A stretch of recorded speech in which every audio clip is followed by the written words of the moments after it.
نیا ایک مسئلہ اور اہم ترین مسئلہ ہے زکوٰۃ کا جو 2.5% ہے، میں نے پہلے بتایا ہوا وہ تمہارا نہیں تھا، وہ تمہارا اگر میں اپنی زکوٰۃ میں سے کسی بندے کو دے رہا ہوں، وہ میرے تھے ہی نہیں بھائی، وہ میرے نہیں تھے، وہ اس کے ہی تھے۔ ہاں اللہ تعالیٰ نے مجھ پہ کرم نوازی فرمائی کہ میرے ذریعے دے دیے، مجھے دیے اسے نہیں دیے، تو یہ تھے کس کے؟ بولے یہی اسی کے۔ اچھا یہاں پہ جو چند غلطی ہوتی ہیں، زکوٰۃ کے طور پہ جب بندہ کسی کو زکوٰۃ دیتا ہے نا، تو دینی زکوٰۃ کے طور پہ زکوٰۃ ہی ہوتی ہے، پیسہ ہی دینا ہوتا ہے۔ زکوٰۃ کے مال سے اپنی مرضی سے کوئی بندہ راشن خرید کے نہیں دے سکتا۔ بندہ کہتا ہے یہ کیا ہو گیا ابھی، یہ کیسے ہو سکتا ہے؟ میں نے کہا سنیے، آپ نے کسی کے ادھار پیسے دینے ہو، کسی کا قرضہ دینا ہو، آپ اسے کہ یار ایسا کر عید کی نا تو ادھار پیسے نہ لے، میں تینوں 2 سوٹ سوا دینا تے 2 من کنک لے دینا، تو جس کو آپ نے قرضہ دینا ہے وہ کہے گا ٹھیک ہے؟ بولے جان چھوٹ جائے گی آپ کی۔ یہ جو زکوٰۃ ہے، یہ زکوٰۃ آپ احسان نہیں کر رہے کسی پہ، یہ تھے ہی اس کے، یہ جس کو دے رہے ہیں یہ زکوٰۃ تھا ہی اس کا مال، یہ آپ کا تھا ہی نہیں، تو آپ کو بڑے ہی یہ فخر سے نہیں دینا چاہیے ہمیں زکوٰۃ کر دیں، بلکہ آپ کو عجز و انکساری کے ساتھ دینی چاہیے۔ کیوں کہ بھائی مالک نے تیرے ذریعے امانت دی تھی، تو اب امانت ہے، امانت اس طرح پہنچا کہ پتہ چلے، کہ اس کو بھی پتہ چلے کہ یار یہ زکوٰۃ میرا حصہ تھا، مجھے لوٹا رہا ہے۔ فخر سے، تکبر سے، دکھاوے سے زکوٰۃ دیں گے، زکوٰۃ آپ کے منہ پہ واپس مار دی جائے گی۔ زکوٰۃ کا مال راشن لے کے نہیں دے سکتے، کپڑا لے کے نہیں دے سکتے، زکوٰۃ پر آپ کو مالک بنانا پڑے گا اس کو پیسوں کا۔ کیوں کہ وہ بھائی تھے ہی اس کے، تمہارے تو تھے ہی نہیں۔ تم کون ہوتے ہو راشن خرید کے دے دیں، کپڑے خرید کے دے دیں، مال خرید کے دے دیں؟ میں نے کئی لوگ دیکھے ہیں، وہ راشن جناب صاحب وہ آٹے کا ٹرک لے کے آتے ہیں اپنے دروازے پہ، اور پھر وہ غریب لوگوں کی لائن لگی ہوتی ہے، ٹھیک ہے، اور پھر وہ ذلیل کر کے ان کو وہ جو آٹا دیا جاتا ہے، وہ کئی جو تیز ترین عورتیں ہوتی ہیں وہ 5-5 10-10 بھی لے لیتی ہیں، وہ بیچاری جو حقدار ہوتی ہے ایسے کھڑی ہوتی ہے۔ آپ کیا مقصد ہے کہ آپ کی زکوٰۃ ادا ہو گئی؟ ہاں آپ کسی کو دے دیں زکوٰۃ ادارے کو، وہ آگے راشن دے دیں پھر ٹھیک ہے، لیکن جب آپ ڈائریکٹ کسی غریب کو اس کی زکوٰۃ دیں گے تو آپ کو کیا دینا پڑے گا؟ پیسہ ہی دینا پڑے گا، آٹا لے کے دینا، راشن لے کے دینا نہیں ہوگا، صرف یہی لے کے دینا ہوگا۔ اور دوسری بات، زکوٰۃ کے طور پہ بہت سارے لوگ اس غلط فہمی میں ہوتے ہیں کہ زکوٰۃ جو ہے وہ بندے پہ جب واجب ہو جاتی ہے تو بندہ اپنی مرضی سے جب مرضی دیتے، اور بعض لوگوں نے رمضان کو سلیکٹ کیا ہوا ہے۔ رمضان ضروری نہیں ہے زکوٰۃ دینے کے لیے، زکوٰۃ جس مہینے ہی واجب ہو جائے، وہ چاہے ربیع الاول میں ہوئی ہے، چاہے شبرات کے مہینے میں ہوئی ہے، چاہے وہ جناب صاحب ربیع الثانی میں ہوئی، آپ کو اس کا حساب لگانا پڑے گا۔ ہر کام میں بندہ حساب لگاتا ہے کہ نہیں لگاتا؟ تو زکوٰۃ کے متعلق بھی صاحب مال کو حساب لگانا چاہیے کہ میری زکوٰۃ کس مہینے مجھ پہ فرض ہوتی ہے۔ ایک دن بھی لیٹ کرے گا تو گناہ گار ہوگا۔ شوال میں بنتی تھی، رمضان میں نہیں دے سکتا، ہاں شوال میں بنتی تھی تو 1 مہینہ پہلے دے دیے تو یہ ٹھیک ہے، یہ ثواب ہے، پہلے دے دینا، بعد میں نہیں دے سکتے کہ رمضان آئے گا رمضان سے کٹا گے، نہیں۔ اگر شوال آپ کو رمضان سے پہلے واجب ہوتی ہے تو رمضان سے پہلے دینی پڑے گی، سال کے بعد آپ نے حساب لگانا ہوتا ہے، اور حساب لگانے کے بعد ہاں رمضان علماء نے اس لیے کہا ہے کہ بعض بندے کو خود کو نہیں پتا ہوتا کہ میری زکوٰۃ میں کب صاحب نصاب ہو، مال تو آ گیا اللہ کا شکر ہے، اب پتہ نہیں ہے کہ سال کب ہوا ہے، تو پھر علماء فرماتے ہیں کہ وہ شخص جسے پتہ نہ چلے کہ میں صاحب نصاب کب سے ہوا ہوں، وہ یکم رمضان کو اپنے آپ کو صاحب نصاب سمجھے، یکم رمضان کو پھر اپنے سارے مال کا حساب کرے، آئندہ ساری زندگی پھر وہ یکم رمضان کو ذہن میں رکھے۔ اگر اسے پتہ نہ ہو کہ کب سے میرے پاس اتنا مال ہوا ہے اور زکوٰۃ لگتی کتنے پیسوں پہ ہے، اس وقت جو میں نے ریٹ پوچھا ہے فیصل آباد کا چاندی کا، وہ ہے 81,000 روپے، سم تھنگ ہے، کچھ تھوڑا بہت آگے پیچھے، 81,000 روپے جس بندے کے پاس موجود ہیں اسے زکوٰۃ دینی پڑے گی، اسے زکوٰۃ دینی پڑے گی۔ اچھا یہاں پہ ایک اور آپ کی توجہ طلب کرنے کے لیے ایک بات کہنا چاہتا ہوں، اور یہ میرے ساتھ اکثر ہوتا ہے کہ چونکہ ہمارا ایک تھوڑا سا مزاج بھی ایسا ہے کہ ہم سمجھتے ہیں کہ جو تقریریں ہیں، یہ جو بیان ہے، یہ بس وہ ہو جس پہ ہم سبحان اللہ زور سے کہہ سکیں۔ مسائل پہ گفتگو جو ہے نا یہ بڑی مشکل ہے، کرنی بھی اور سننی بھی مشکل ہے، کوئی مزاج نہیں بنا ہوا۔ اور پھر یہاں پہ بیٹھے کچھ لوگ سوچ رہے ہوتے ہیں یار ساڈے تے کرا زکات کدی واجب ہونی، وہ توجہ نہیں دیتے. جس نے قربانی نہیں نہ دینی وہ قربانی کے مسائل بھی نہیں سیکھ رہا، جس نے حج نہیں کرنا وہ حج کے مسائل بھی نہیں سیکھ رہا. حالانکہ آقا کریم کی بارگاہ میں حضرت کعب رضی اللہ عنہ بیٹھے تھے. حضور نے فرمایا کعب تیری زندگی میں مختصر وقت باقی ہے، تو مرنے والا ہے. تو حضرت کعب نے آگے سے جواب پتا کہ اچھا جی السلام علیکم، میں ہوں. نماز لیتا جا کے بھی قرآن پڑھا. عرض کرنے لگے یا رسول اللہ کوئی ایسا عمل بتائیں کہ میری زندگی کے چند لمحات باقی ہے تو بندے کی خواہش نہیں ہوتی میں جب دنیا سے جاؤں تو سجدے کی حالت میں مروں. یہاں آگے قرآن پڑھا اور وضو کی حالت میں، ہر بندے کی خواہش ہے مروں تو ایسی حالت میں مروں. بلکہ کوئی بندہ سنتا ہے نا یار جمعے والے دن مر گیا، رمضان میں مرا ہے، مدینے میں مرا ہے، مکے، تو بندہ کہتا ہے ماشاء اللہ کیا موت ہے کہ بندہ مر گیا. تو اسی طرح یہ جو معاملہ ہوتا ہے نا زندگی اور موت کے معاملات میں، یہ بندے کی کوشش ہوتی ہے یا اللہ میرا آخری وقت اچھے کام میں گزرے. اب صحابی نے پوچھا یا رسول اللہ صلی اللہ علیہ وسلم مجھے بتائیے کہ میری زندگی میں چند لمحات باقی ہے تو کون سا عمل شروع کروں تاکہ اس عمل کے دوران میری موت آئے اور اللہ مجھ سے راضی ہو جائے. حضور نے یہ نہیں فرمایا کہ وضو کر اور نماز نیت لے، قرآن پاک پڑھ لے. حضور علیہ الصلوۃ والسلام نے فرمایا کہ تیری زندگی کے لمحات بہت تھوڑے ہیں، ایسا کر کے علم دین سیکھنا شروع کر دو.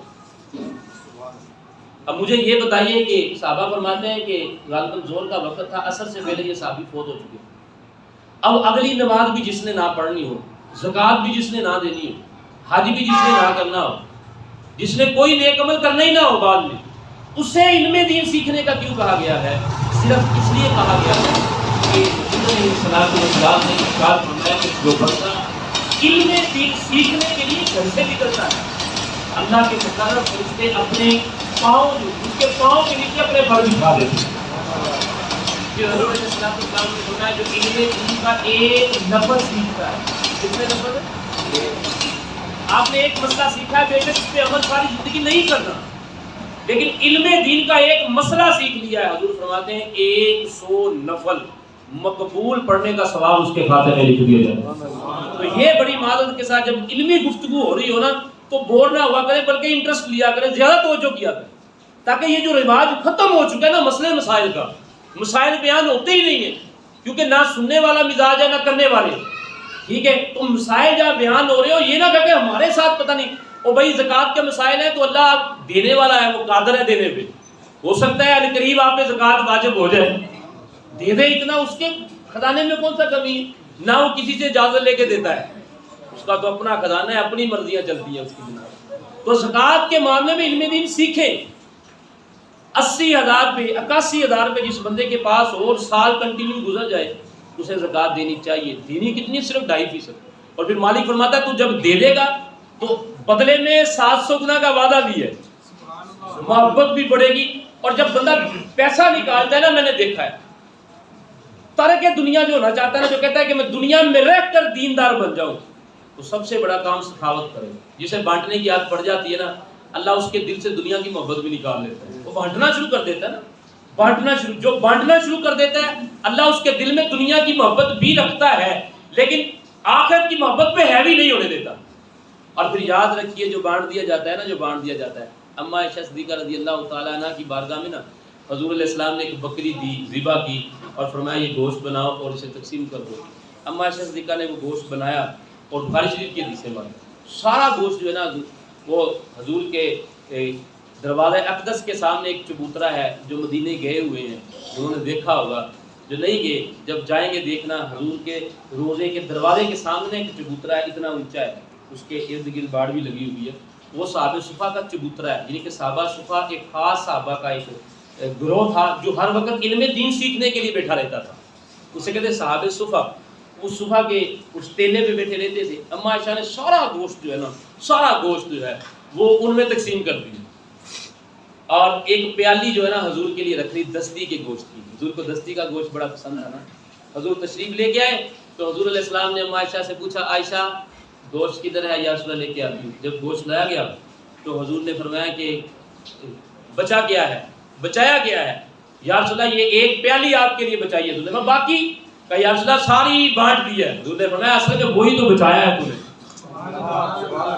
جو تقسیم کیا ہے عائشہ وہی بچا ہے، یہ تو ہم نے کھا کے ختم کر دینا ہے. جو بانٹ دیا ہے وہ جمع ہوا ہے، اور جمع بھی کس بینک میں ہوا ہے؟ کہاں ڈپوزٹ ہوا ہے؟ اللہ کے بینک میں. اور اللہ کا وعدہ ہے کہ زکوٰۃ کے طور پہ دو گے تو 700 گنا، عام طور پہ دو گے تو 10 گنا تو دنیا میں دوں گا، 90 گنا میں آخرت میں آپ کو کسی نہ کسی پریشانی کے بدلے میں اس کا اجر دوں گا، گناہ مٹانے کا ذریعہ بناؤں گا. ٹھیک ہے، جو درجات تجھے پسند آئے گا جنت میں تو اس تک پہنچ نہیں پائے گا. یہ جو تو خیرات کرتا تھا نا، خیرات کرتا تھا، جو تو بانٹتا تھا، تقسیم کرتا تھا، اس کے بدلے میں وہ تجھے اجر عطا کروں گا. یعنی کہ بانٹنے میں صرف خیر ہی خیر ہے، خیر ہی خیر ہے، خیر ہی خیر ہے. ذرہ برابر بھی اس میں غم نہ کیا کریں، بانٹتے ہوئے کہ خیال کرا کریں کہ میں بانٹ کس کو رہا ہوں. اللہ کی بارگاہ میں ایک بندہ آئے گا نا، اور یہ لوگوں کو بانٹنا اصل میں اللہ کو پکڑانا ہے. یہ تقسیم جو ہوتا ہے نا، جو کھانا کھلا رہے ہیں، دسترخوان بچھا رہے ہیں، غریبوں کو دے رہے ہیں، زکوٰۃ دے رہے ہیں، فطرانہ دے رہے ہیں، یہ کسی کو نہیں دے رہے ہیں، یہ اللہ کو پکڑا رہے ہیں، یوں پکڑا رہے ہیں. اور اللہ پھر اپنے پاس رکھ کے وہ 700 گنا کا تمہیں دوبارہ ریٹرن کا بھی وعدہ دے رہا ہے، اب واپس دے رہا ہے.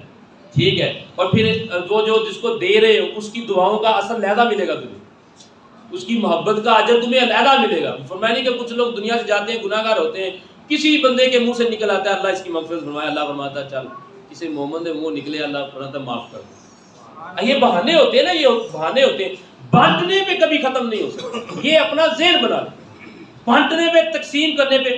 گھر میں جس کے پاس تھوڑا سا مال زیادہ ہو جاتا ہے اس نے گھر میں بھی تو کوئی اہتمام کیا ہوتا ہے نا، تجوری کا کیا ہوتا ہے، گلے کا کیا ہوتا ہے، دراز کا کیا ہوتا ہے، کوئی انتظام ہر بندے نے اپنے گھر میں کیا ہوتا ہے نا، وہ ایکسٹرا پیسے سیونگ کے لیے. ٹھیک ہے نا، لیکن وہ جو تو گھر میں سیونگ کر رہا ہے اس میں خسارے کا بھی نقصان ہے، گرنے کا بھی نقصان ہے، ڈر ہے، چوری کا بھی نقصان ہے. اب جو تو اللہ کو پکڑا رہا ہے یہ اس جگہ پہ سیو ہو رہا ہے، آئے ہائے ہائے، جو تیری ضرورتوں سے بھی واقف ہے، تیرے دل کے ارادوں سے بھی واقف ہے. اور پھر اللہ کی بارگاہ میں ایک شخص آئے گا نا، کہے گا مالک، اللہ فرمائے گا یار مجھے بھوک لگی تو نے روٹی نہیں کھلائی، تجھے روٹی نہیں کھلائی. اللہ فرمائے گا میں بیمار ہوا تھا تو تو نے میری تیمارداری بھی نہیں کی، تیری تیمارداری. اللہ فرمائے گا کہ میں ایک بار تیرے پاس چل کے آیا تھا، مجھے کچھ پیسوں کی ضرورت تھی تو تو نے مجھے واپس بھیج دیا تھا. وہ بندہ کہے گا مالک تو بیمار، تجھے بھوک لگی تھی. اللہ فرمائے گا وہ ایک تیری گلی کا غریب شخص بھوکھا تھا، تیرے علم میں تھا، اگر تجھے کھانا کھلا دیتا ایسے ہی تھا جیسے تو نے مجھے کھانا کھلایا. وہ ایک بندہ بیمار ہوا تھا گلی کا، تھا غریب نا. ہم تو جاتے ان کے پاس ہے جن سے ہمیں پھر توقع ہوتی ہے تعریف کی، کہ یہ 4 بندوں میں بیٹھ کے کہے گا ابھی فلاں بندہ آیا، تو جہاں سے تعریف کی امید نہیں ہوتی وہاں جانا بھی چھوڑ دیتے. اللہ فرماتا ہے اگر اس کے پاس جاتا جس کے پاس کوئی نہیں گیا تھا، غریب تھا نا، اگر اس کے پاس چلا جاتا تو ایسے ہی تھا جیسے تو میرے پاس آیا. وہ ایک بندہ تجھ سے اپنی حاجت لے کے آیا تھا، تو نے سوچا تھا یہ نہ میرا واقف، نہ انہیں پھٹے دے بہ کے میری تعریف کر لی، نہ اس کا کوئی فائدہ ہے، تو نے اسے واپس بھیج دیا. واقف آئے تو بڑے شوق سے دیتا تھا. تو اللہ فرمائے گا اگر تو اس کی حاجت پوری کر دیتا ایسے ہی تھا جیسے تو نے میری حاجت پوری کی ہے.